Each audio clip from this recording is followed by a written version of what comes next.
Assalamualaikum warahmatullahi wabarakatuh. Salam dan bahagia. Kami dari kelompok 2 Manajemen Sumber Daya Manusia akan mempresentasikan hasil dari diskusi kami yang beranggotakan saya sendiri Siva Megarani dengan NIM 2019-008339. Saya Indrasih NIM 2019-008360. Saya Muhammad Dafa NIM 2019-008-357. Judul bab 2 ini yaitu memberikan kesempatan kerja yang setara dan tempat kerja yang aman. Bab ini memberikan gambaran umum tentang cara pemerintah mengatur kesetaraan, kesempatan kerja, keselamatan, dan kesehatan tempat kerja. Bab ini juga membahas cara mengembangkan praktik organisasi untuk mematuhi hukum. Persyaratan yang untuk mencegah diskriminasi dalam perekrutan dan praktik ketenaga kerjaan dan untuk melindungi kesehatan dan keselamatan pekerja. Saya, Siva Megarani, sebagai pemateri yang pertama. Peraturan Manajemen Sumber Daya Manusia itu terdapat 3 cabang, yaitu legislatif, eksekutif, yudikatif. Legislatif yaitu memperlakukan sejumlah undang-undang yang mengatur aktivitas sumber daya manusia. Eksekutif bertanggung jawab untuk menegakkan hukum yang disahkan oleh Kongres. Yudikatif memperbaiki hukum dan mengadakan persidangan tentang pelanggaran hukum. Kesempatan kerja yang setara. Di sini, untuk mengatur manajemen sumber daya manusia yang memiliki cara di mana semua individu memiliki kesempatan yang sama untuk bekerja, terlepas dari ras ataupun warna kulit, agama, jenis kelamin, usia, kecacatan, ataupun asal kebangsaan. Amandemen Konstitusi. Amandemen Konstitusi terdapat 2, yaitu Amandemen ke-13 dan Amandemen ke-14.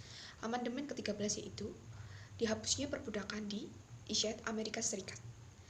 Di sini juga telah diterapkan dalam kasus di mana diskriminasi melibatkan rencana ataupun simbol dan insiden ataupun perbudakan. Amandemen ke-14 melarang negara mengambil nyawa, kebebasan ataupun properti. Legislasi. Setelah Perang Sipil pada tahun 1960-an, yaitu masa ketika suara masyarakat mendesak persamaan hak bagi semua yang tidak berkenan dengan ras ataupun jenis kelamin seseorang. Undang-Undang Gaji Setara 1963, di mana perempuan ataupun laki-laki dalam satu organisasi ataupun perusahaan melakukan pekerjaan sama, mempunyai keterampilan yang sama, ataupun usaha, tanggung jawab, dan kondisi kerja yang sama, atasan harus membayar mereka dengan gaji yang setara, tanpa ada pembedaan. Undang-Undang Hak Sipil tahun 1866 dan 1871. Undang-Undang Hak Sipil tahun 1866. Di sini semua orang memiliki hak milik yang sama dengan warga kulit putih, serta hak untuk masuk ke dalamnya dan memperlakukan kontrak. Jika Undang-Undang Hak Sipil tahun 1871, di sini hak semua warga negara untuk menuntut di pengadilan federal jika mereka merasa telah kehilangan hak sipil mereka. Judul 7 dari Undang-Undang Hak Sipil tahun 1964. Di sini Judul 7 dihasilkan hak sipil pada tahun 1960-an, dipimpin oleh Dr. Martin Luther King Jr., memastikan peluang kerja berdasarkan karakter, dan ditandatangani oleh Presiden Lyndon Johnson pada tahun 1964. Judul 7 juga melarang pengusaha mendiskriminasi kepada individu karena ras, warna kulit, agama, jenis kelamin, ataupun asal kebangsaan mereka. Berlaku bagi perusahaan ataupun organisasi yang telah mempekerjakan minimal 15 orang ataupun lebih. Diskriminasi usia dalam Undang-Undang Ketenagakerjaan. Di sini, di undang-undangan ini melarang diskriminasi terhadap pekerjaan yang telah berusia 40 tahun ataupun 40 tahun lebih. Undang-Undang Diskriminasi Kehamilan 1978. Di sini, diskriminasi atas dasar kehamilan, persalinan, atau kondisi medis terkait menjadi bentuk diskriminasi seks ilegal. Undang-Undang Menyandang Disabilitas tahun 1990. Di sini berguna untuk melindungi individu yang menyandang disabilitas dari diskriminasi di tenaga kerjaan. Di sini juga melarang diskriminasi di semua ketenagakerjaan seperti prosedur lamaran kerja, pempekerjaan, pemecatan, promosi, kompensasi, dan pelatihan. Undang-Undang Rehabilitasi Kejuruan 1973. Undang-undang ini berguna untuk meningkatkan pekerjaan bagi individu penyandang disabilitas. Organisasi terlibat tindakan afirmatif bagi individu. Tindakan afirmatif itu adalah upaya aktivitas organisasi untuk menemukan peluang untuk mempekerjakan ataupun mempromosikan orang dalam kelompok tertentu. Undang-Undang Penyesuaian Kembali Veteran Era Vietnam tahun 1974. Di sini, undang-undang ini mensyaratkan kontrak federal dan subkontraktor untuk mengambil tindakan afirmatif, mempekerjakan veteran perang Vietnam mereka yang bertugas pada tanggal 5 Agustus 1964 dan 7 Mei 1975. Undang-Undang Hak Sipil tahun 1991.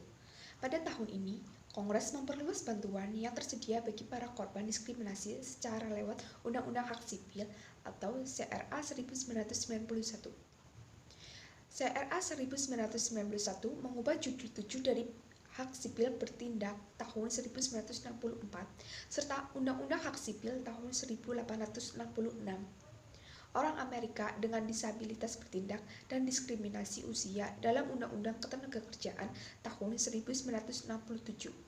Satu perubahan besar di hukum EEO di bawah CRA 1991 telah menambahkan kompensasi dan hukuman ganti rugi dalam kasus diskriminasi berdasarkan judul 7 dan orang Amerika dengan disabilitas bertindak. Pekerjaan layanan berseragam dan Undang-Undang Hak Pengangguran tahun 1904. Pengusaha harus mempekerjakan kembali pekerja yang meninggalkan pekerjaan untuk memenuhi tugas militer hingga 5 tahun. Ketika anggota layanan kembali dari aktif tugas,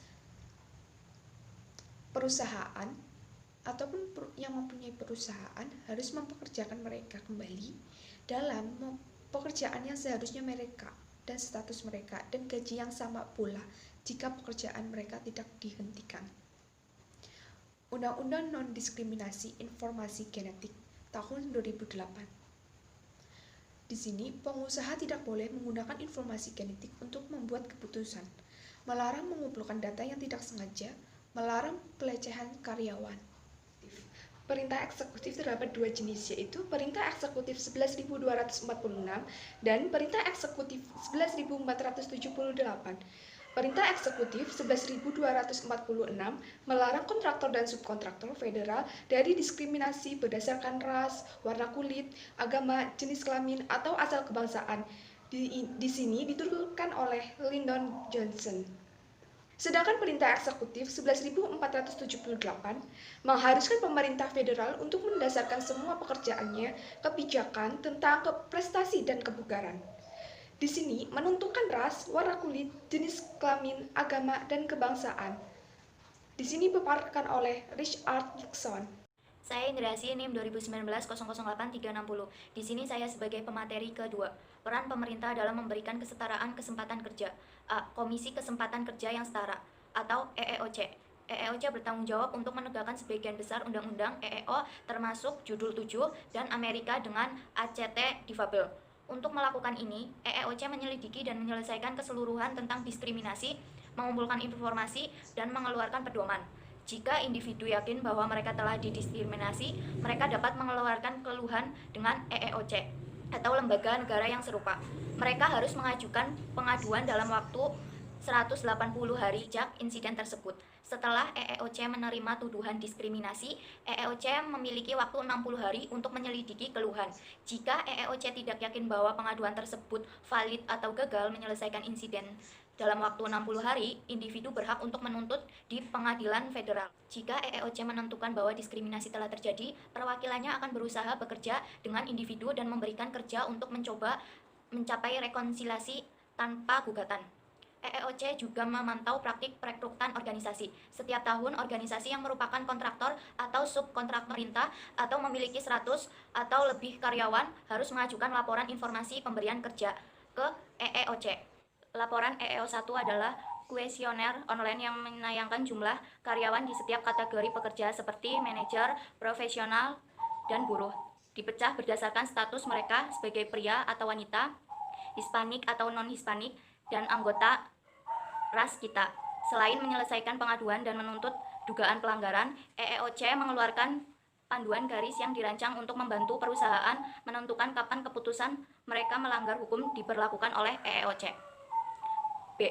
Kantor Prosedur Kepatuhan Kontrak Federal atau OFCCP adalah lembaga yang bertanggung jawab untuk menegakkan perintah eksekutif yang mencangkup dilakukan perusahaan bisnis dengan perintah federal.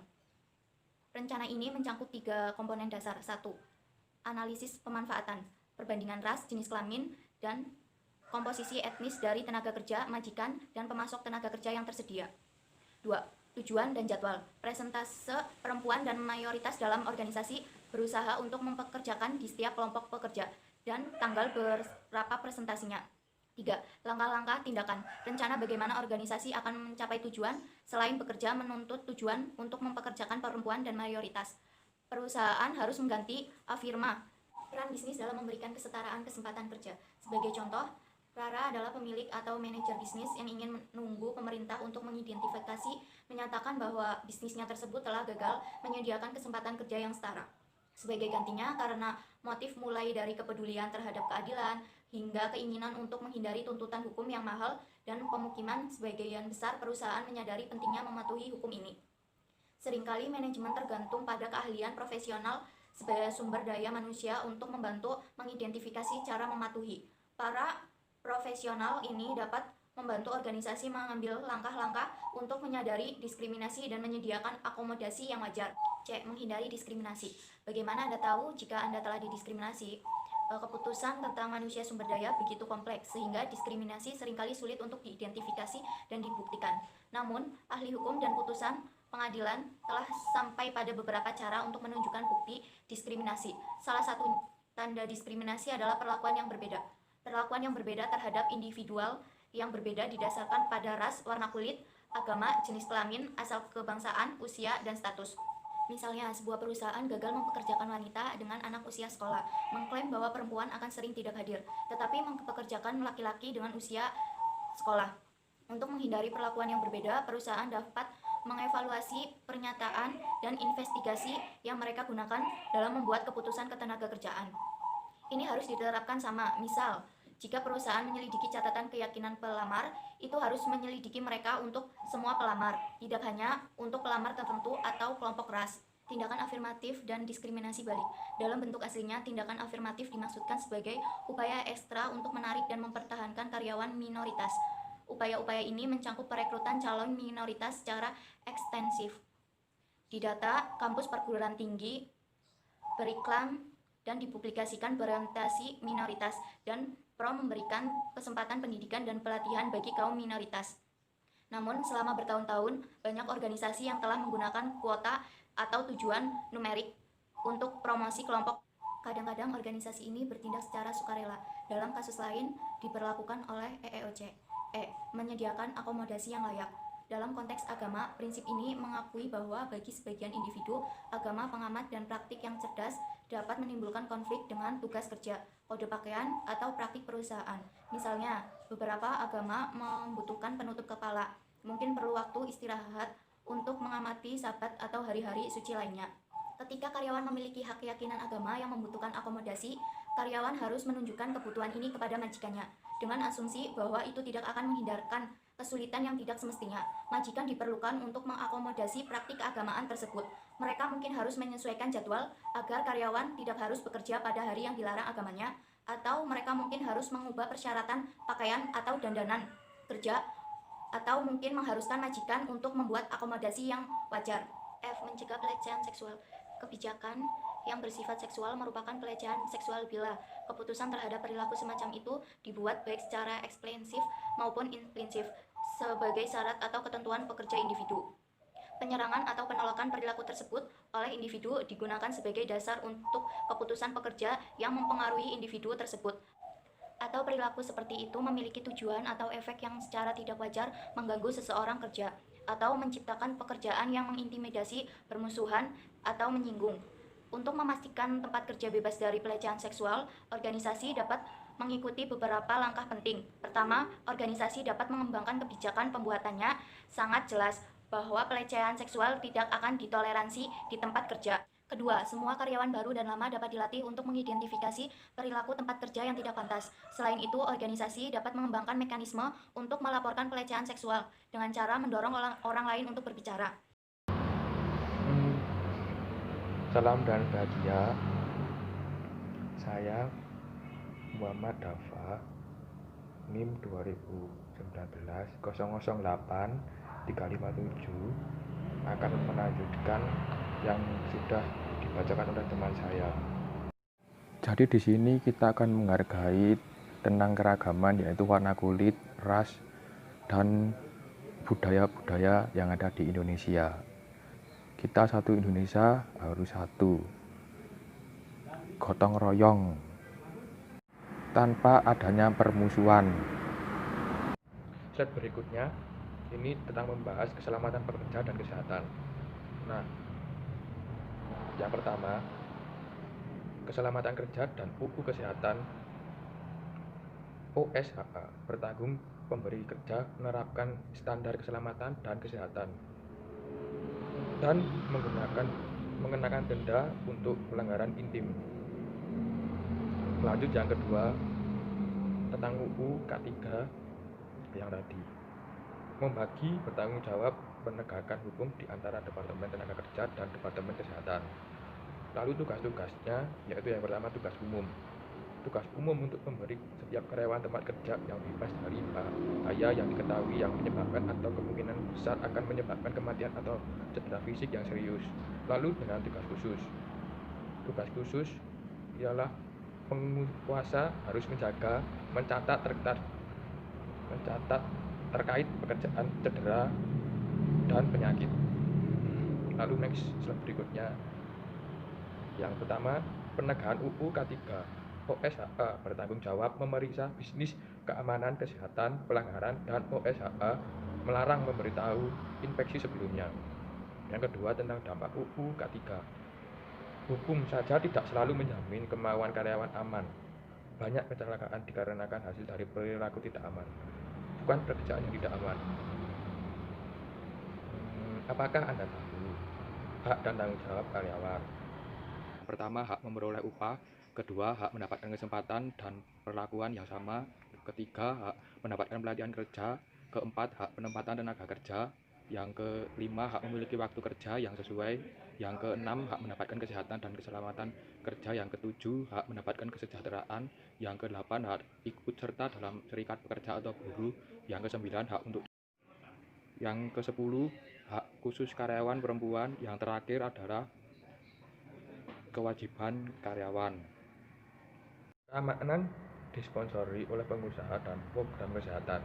3 komponen utama yaitu mengidentifikasi dan mengkomunikasikan bahaya, memperkuat praktik yang aman, dan mempromosikan keselamatan secara internasional. Yang kedua, mengidentifikasi dan mengkomunikasikan bahaya pekerjaan. Lalu teknik analisis bahaya pekerjaan. Yang pertama, teknik keselamatan menjadi elemen keselamatan dan beri peringatan agar karyawan tidak cedera atau kecelakaan. Lalu lanjut yang ketiga, TOR, yaitu TOR, teknik ketinjauan operasi. Yang pertama, teknik keamanan dengan yang mana yang spesifikasi dari pekerjaan yang sudah memberikan celaka di masa lalu. Lanjut yang terakhir, memperkuat praktik yang aman. Nah, memperkuat praktik yang aman itu ada 2. Yang pertama, menerapkan keamanan program insentif untuk pekerja dan memberikan keselamatan. 2, dorong saran untuk meningkatkan keamanan. Yang kedua, yaitu mempromosikan keselamatan internasional.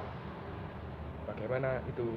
Ini 1, perbedaan adat dan budayanya membuat sulit. Yang kedua, hukum penegakan hukum praktik politik berbeda setiap negara. Sekian presentasi dari kelompok kami. Jika ada salah dan kekurangan mohon dimaafkan. Waalaikumsalam warahmatullahi wabarakatuh. Salam dan bahagia. Semoga COVID-nya cepat hilang. Amin.